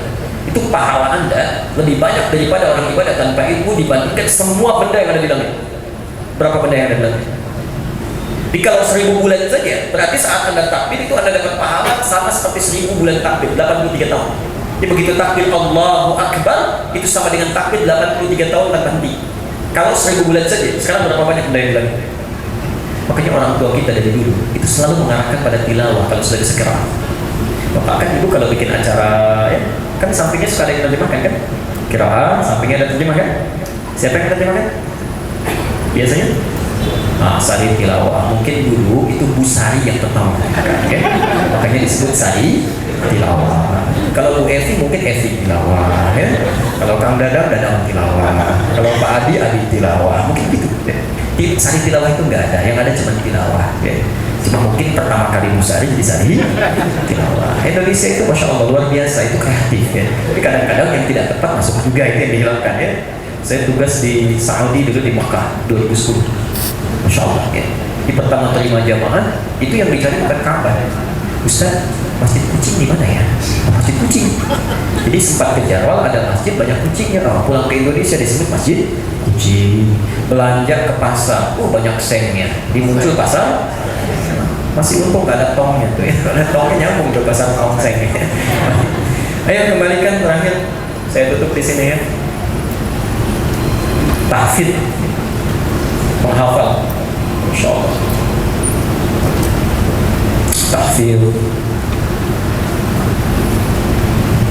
Tahfidz ini paling banyak pahalanya, bahkan dibanding yang pertama dan yang kedua. Ya.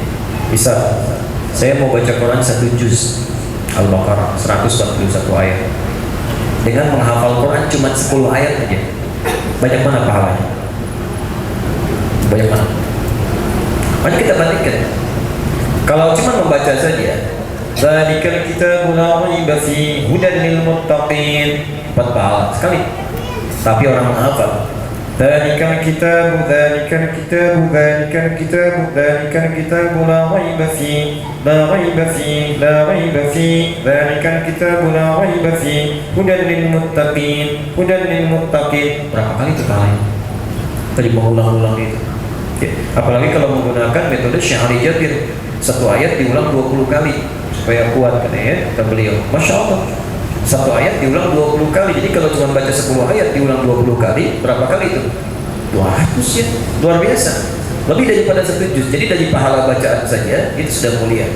Dan hebatnya, perhatikan betul ini ya, tolong jaga betul. Kalau Anda membaca Quran saja, baik qiraah atau tilawah, Allah akan jaga Anda saat dunia. Tapi kalau Anda menghafal Quran, itu Allah akan jaga Anda di dunia, di alam kubur, dan di akhirat. 3 alam langsung. Ya. Dalilnya bahkan langsung di Quran dan di hadis.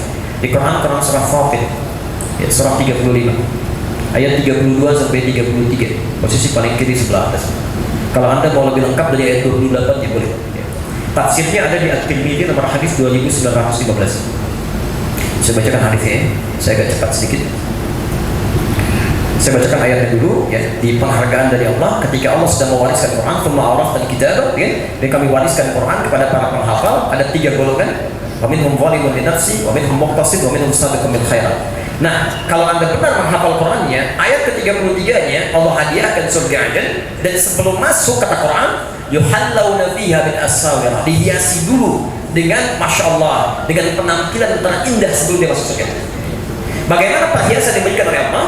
Ditafsir di At-Tirmidzi nomor hadis 2915. Perhatikan ya, kalau penghafal Quran ingin masuk surga saat dihisabnya, maka kata Qurannya langsung mengatakan pada Allah, Allahumma halli, ya Allah, mohon hiasi penghafal Quran ini, bedakan dengan yang bukan penghafal. Fayulbasu ilaihi tajul karamah, maka dipakaikan di kepalanya mahkota kehormatan. Dan berbahagialah bila ada orang tua yang memfasilitasi anaknya ini sampai bisa hafal Quran. Kalau orang tuanya beriman, beramal soleh, tidak bermaksiat besar, dan masuk surga juga, maka anak itu akan diberikan mahkota tambahan oleh Allah, dan dia akan memakaikan di kepala kedua orang tuanya yang kata Nabi sinarnya lebih terang dibandingkan dengan sinar mentari yang masuk ke dalam rumah seseorang. Insya Allah, di saat anak tetangga Anda memakaikan mahkota di kepala kedua orang tuanya, Anda ada di mana? Jangan-jangan termasuk yang menyesal. Lihat, itu belum selesai kisahnya. Kata Quran, Allahumma zidhu, ya Allah tolong tambah. Bedakan fasilitator dengan penghafal. Fayulbasu ilaihi libasal karamah, maka dipakaikan jubah kehormatan. Ya. Lalu setelah itu dikatakan oleh Qurannya, faqra waqra, fa inna akhira qiraatika akhiru manzilatika. Silakan naik ke surga dan bacakan Quran yang biasa engkau bacakan. Akhir bacaan Quranmu di situ tempat tinggalmu. Maka anaknya mulai menggandeng keluarganya, menggandeng orang tuanya, masuk ke surga bersama keluarganya. Itu ada di Quran surah 52 ayat 21. Ada surga yang disediakan untuk satu keluarga besar. Masya Allah, naik terus, dan ada riwayat menyebutkan saat itu banyak terjadi orang-orang menyesal. Kalau ada orang masuk neraka menyesal, gak usah dipikirin, biarin aja. Tapi ini masuk surga menyesal. Karena saat yang menghafal biasa baca 5 ayat, ulaika ala hudan min rabbihim wa ulaika humul muflihun, dia berhenti di situ, temannya yang 10 ayat naik ke atas. Ya Allah, kenapa dulu saya enggak seperti dia? Yang 10 menyesal karena di atasnya yang 20 terus sampai atas. Maka perhatikan canda anak-anak di Palestina. Insya Allah, anak usia 4 tahun, 5 tahun yang di Aleppo, yang dibombardir sekarang yang di Libya. Ya, kami berikan Palestina saja. Itu rata-rata mereka sudah hafal Quran, paling sedikit setengah Quran, 4 tahun, 5 tahun. Itu kalau yang sudah hafal Quran, nanti bercanda dengan temannya yang setengah Quran, ya, dia akan katakan, nanti kalau saya sudah di atas, kamu saya dadahin di bawah. Ya, Anda ada di mana? Masya Allah. Makanya lihat Musa bukan Musa yang Indonesia ya. Bertanya Pak Laude, semoga Allah berikan rahmat untuk mereka semua. Ya, Musa yang orang Asyut di Mesir. Kami di Mesir tahun 2006. Itu Masya Allah. Kisah seorang Musa di YouTube juga ada, bisa lihat ya. Matanya buta, usia 4 tahun, kurang lebih 4-5 tahun, mata buta, tapi ingin menghafal Quran. Dia sampaikan pada ayahnya, Abi uridul Quran, saya ingin menghafal Quran. Masya Allah, direspon oleh ayah, dimodifikasi motor bututnya itu, ya dashboard yang diganti, disimpan di situ ayat-ayat Quran, diantarkan sampai 20 km bolak-balik. Yang menarik, anaknya yang buta hafal Quran, bapaknya belum hafal. Ya, yang mengantar itu, padahal di jalan merajaan sama-sama, Masya Allah. Yang paling indah ketika kisahnya tersebar di antara Timur Tengah. Datang kemudian reporter mewawancaranya Syekh Musa. Kenapa Anda ingin menghafal Quran? Perhatikan jawabannya. Wallahi, demi Allah, saya akan bawa Quran yang telah saya hafalkan ini kepada Allah di hari kiamat nanti, dalam keadaan mata saya juga bergetar, tangan saya bergetar, kaki saya bergetar. Saya akan katakan kepada Allah saat itu, ya Allah, saya telah berusaha menghafal Quran ini dalam keadaan mata saya buta. Kalau sampai hari ini saya layak untuk masih dihukum juga, tolong kurangi siksaan yang harus saya terima dengan Quran yang telah saya hafal. Kalau sampai hari ini saya masih layak untuk dihukum juga, maka tolong kurangi siksaan saya dengan Quran yang telah saya hafalkan. Anda bayangkan, anak 4 tahun, matanya buta, dia mau menghafal Quran karena mempersiapkan diri untuk pulang kepada Rabbnya. Ada orang diberikan 40 tahun, 50 tahun, 60 tahun, matanya masih bisa jelas melihat, kakinya sehat, keadaan fisiknya luar biasa, diberikan mushaf masih belum mau baca juga. Oh, sampai kapan seperti itu? Ya. Makanya Anda jangan pernah menangisi anak-anak Palestina dalam tanda petik di Aleppo, di Libya. Masya Allah. Jadi wajar ketika Allah panggil mereka, oh bom meledak yang kena anak-anak, yang kena orang perempuan, karena Allah sayang dengan mereka. Sudah pada hafal Quran. Ayo pulang lebih cepat. Kalian hafal Quran, wafatnya syahadah. Untuk apa di dunia capek? Setengah roti dibagi 16 orang. Kalau mau minum, minumannya diracun dulu. Pulang aja sini. Dapatkan kenikmatan alam kubur. Lebih nikmat dibandingkan dengan itu. Ali Imran 169 sampai 171 itu. Makanya anak-anak Palestina yang penghafal Quran nomor 1 di dunia itu kalau sudah pada hafal Quran, mereka keluar main-main. Kadang main tembak-tembakan dengan senapan-senapan dari kayu itu. Di atas kemudian dari Zionis itu menebarkan bomnya. Anda pikir mereka akan lari? Tidak. Mereka akan katakan pada temannya, itu dia di bom itu terukir nama saya pulang duluan. Kata kawannya, tidak, saya nyusul ayah saya duluan. Saya yang kejar paman saya duluan. Itu Masya Allah. Makanya cepat diambil. Demi Allah saya katakan, saya saksikan betul dengan pandangan saya langsung di Libya. Nomor 2 penghafal Quran di dunia. Kami sedang talaki dengan Syekh kami. Ada seorang anak perempuan lucu, usia 3,5-4 tahun. Ya, tiba-tiba datang ke depan kami menghadap Syekh. Syekh Ali namanya. Syekh, ini katanya membawa selang, Pak. Tolong pukul kepala saya. Kami bengong, kami lihat ini apa maksudnya. Kata Syekh kami 5, kenapa? Saya lupa Syekh. Pikir anak ini, saya lupa karena ada sumbatan di kepala saya. Tolong pukul dulu dengan selang ini supaya lancar kembali bisa menghafal Quran. Anak 3,5 tahun ingin jadi penghafal Quran, minta dipukul pakai selang. Ada orang 35 tahun, 40 tahun dikasih mushaf yang bagus, dikirim lagi, belum mau dibaca juga. Allahu Akbar. Ya. Perhatikan kisah kami mau ketika datang ke Palestina itu. Ingin cerita ke 150 anak TK. Saya sering sampaikan ini. Beliau kisahkan. Mau cerita, tahu ada ustadz mau cerita dari Indonesia datang 2 jam sebelumnya sudah siap-siap. Baris mereka. Singkatnya ketika datang beliau cuma bertanya. Ya, 4 pertanyaan dengan pertanyaan yang mirip tetapi substansi yang berbeda. Siapa di antara kalian yang ingin menjadi presiden? Gak ada yang kata. Siapa yang ingin menjadi pemain sepak bola? Sebagian laki-laki malu-malu katakan. Siapa yang ingin jadi dokter? Yang perempuan sebagian katakan. Pertanyaan keempat, Masya Allah. Siapa yang ingin syahid di jalan Allah? Siapa yang ingin syahid di jalan Allah? Masya Allah. Tidak ada yang katakan. Tapi semuanya berdiri, mengetawakan tangannya, mengatakan kami syuhada, kami syuhada, kami syuhada. Anda ada di mana? Siapkan dari sekarang. Siapkan. Nah, sebentar lagi datang Ramadan, kita siapkan. Setidaknya dari keluarga Anda ada satu yang jadi kebanggaan dipanggil oleh Allah nanti. Kalau cuma Anda bangga urusan dunia, dia meninggal selesai. Anda kaya, begitu meninggal selesai urusan kaya Anda. Anak juara matematika, juara fisika, alhamdulillah. Tapi begitu meninggal selesai urusannya. Gak ada di misal Anda sebutkan juara fisika. Gak ada. Semuanya sama. Fulan bin Fulan, Fulana binti Fulana, selesai. Kami kembali dari tanah kusir itu. Coba lihat di kuburan di situ, nggak ada juara fisika, juara olimpiade, nggak ada. Semuanya selesai. Kenapa Anda tidak siapkan? Kalau bapak ibunya belum hafal Quran, kenapa Anda harus cegah juga anaknya untuk tidak hafal? Siapkan mereka. Ketika dipanggil ada keluarga besar si fulan, satu anak datang, Masya Allah, menyiapkan mahkotanya, dibimbing keluarganya, itu sesuatu yang indah. Maka mari siapkan. Ya. Ikuti Ramadan, siapkan 10 hari terakhir paling bagus. Saatnya 10 hari terakhir. Di Kuwait itu pernah terjadi di salah satu negara Arab ya. Ini kisah nyata.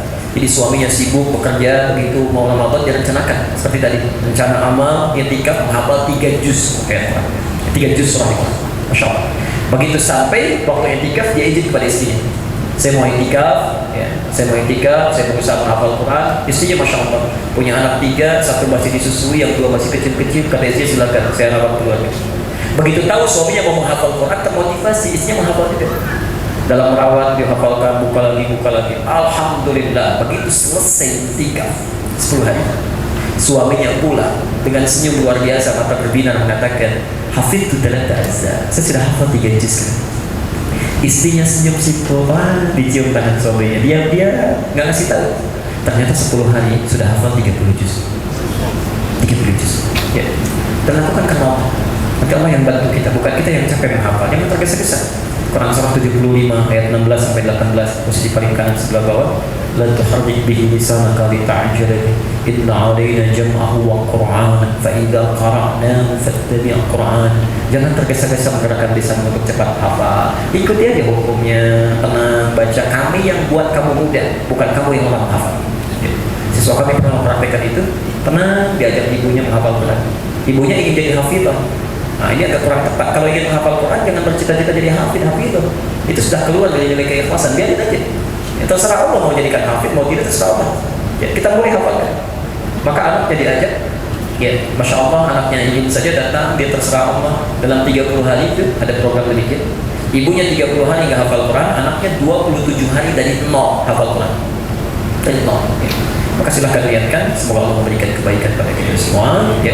Dan kami tutup yang terakhir, amalan ketiga, yaitu banyak bersedekah, sedekah, ya. Silahkan kumpulkan, siapkan, dan saya garis bawahi betul ya, sedekah itu beda dengan infak dengan zakat. Kalau sedekah tidak harus dengan harta benda, ada harta silahkan, tidak ada dengan tenaga, tidak ada dengan ide, atau minimal Anda bahagiakan orang lain dengan senyuman Anda, ya. Basmatuka fi wajhi akhika sedekah. Senyum Anda yang memberikan kebahagiaan untuk orang lain itu sedekah. Ingat ya, senyum yang membahagiakan orang.